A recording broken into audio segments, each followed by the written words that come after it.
Mes chers amis, une très belle histoire pour ce Shabbat. On se plonge tout de suite dans les années 80 en Ukraine. À l'époque, l'antisémitisme avait atteint des sommets, à un point tel que de nombreuses familles faisaient tout pour cacher leur judaïsme, même à leurs propres enfants pour les protéger de l'hostilité générale. Et après le divorce de ses parents, la petite Anna Furman, 6 ans, part habiter chez sa grand-mère, qui lui apprend son origine juive. Mais chez la grand-mère d'Anna, le fait d'être juif se limite à croire qu'il y a un Dieu, qu'il faut manger de la matzah à Pessah, et surtout qu'il ne faut pas révéler son judaïsme à personne. Anna comprend pourquoi lorsque, quelques années plus tard, à l'école, un élève découvre qu'elle est juive et part le dire à tous les autres en criant « Anna est juive! Anna est juive !» C'est là, à ce moment, que tous ses camarades d'école commencent à se moquer d'elle et à la tourmenter.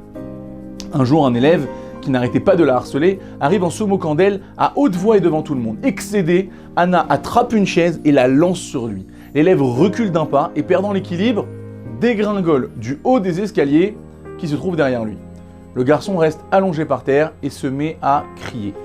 Anna entend les professeurs arriver et, prise de panique, elle décide de s'enfuir.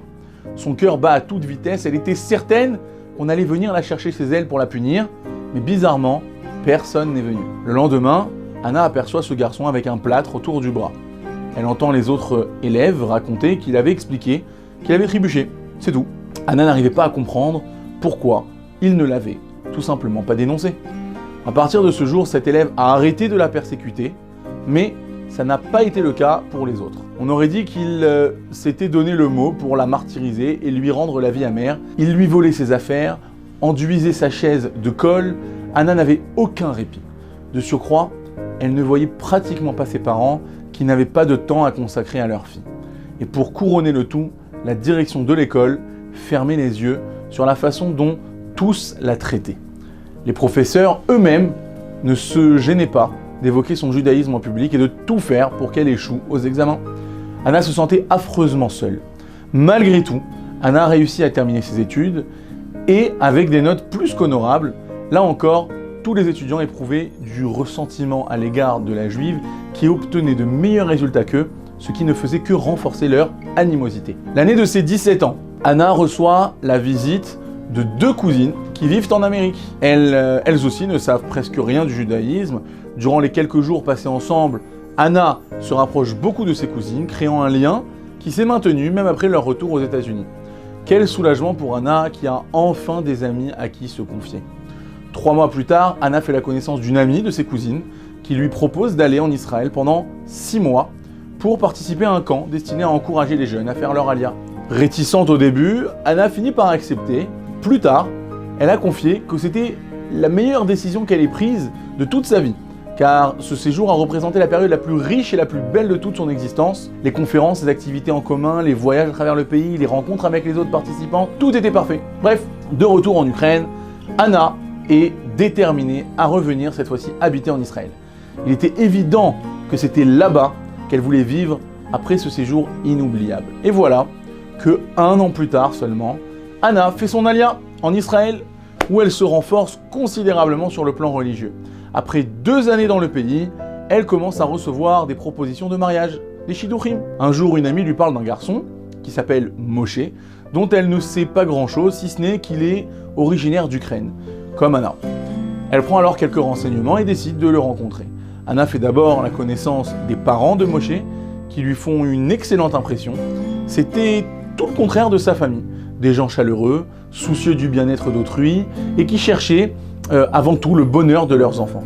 Exactement la famille dont elle avait toujours rêvé. Puis, elle rencontre Moshe en tête-à-tête, qui lui parle de la yeshiva où il étudie et de la façon dont il s'est acclimaté en Israël, etc., etc.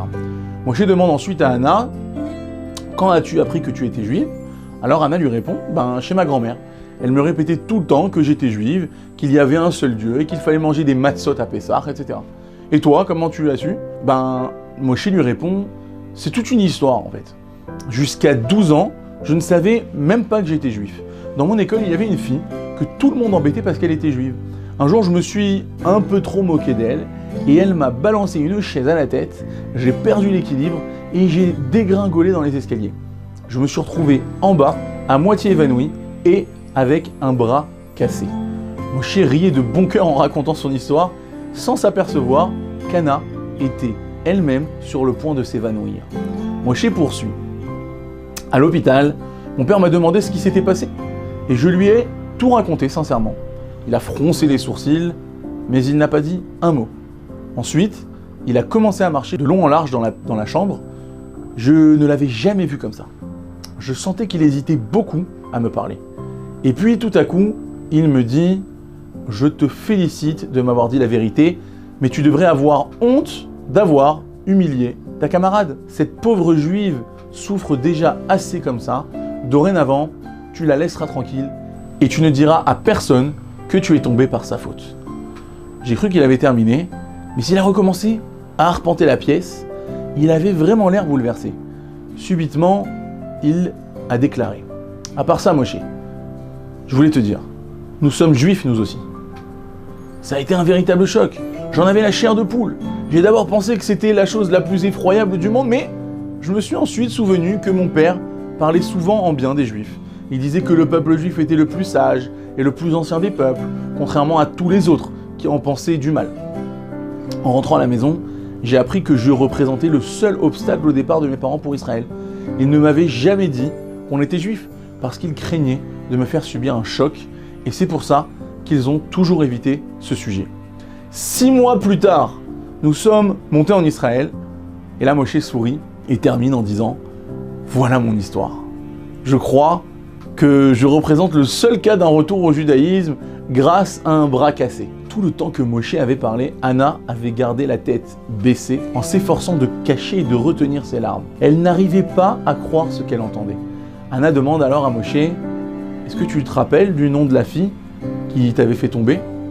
Et Moshe réfléchit un instant et lui répond « Non, je ne m'en souviens pas. » Et c'est alors qu'Anna lui dit « Moi, je peux te dire comment elle s'appelait. Elle s'appelait Anna. Anna Furman. » Moshe ouvre grand les yeux. Il met du temps à réaliser ce qui est en train de se passer. Et là, Anna ne peut plus contenir son émotion et dit en pleurant « Oui, c'était moi. C'était moi. » En bousculant Moshe à l'école, Anna ne s'imaginait pas qu'elle bousculait son futur mari et toute une famille qui reviendra vers le judaïsme en montant en Israël. La providence divine choisit parfois des chemins incroyables pour réunir un couple. Shabbat shalom, mon Mevorach.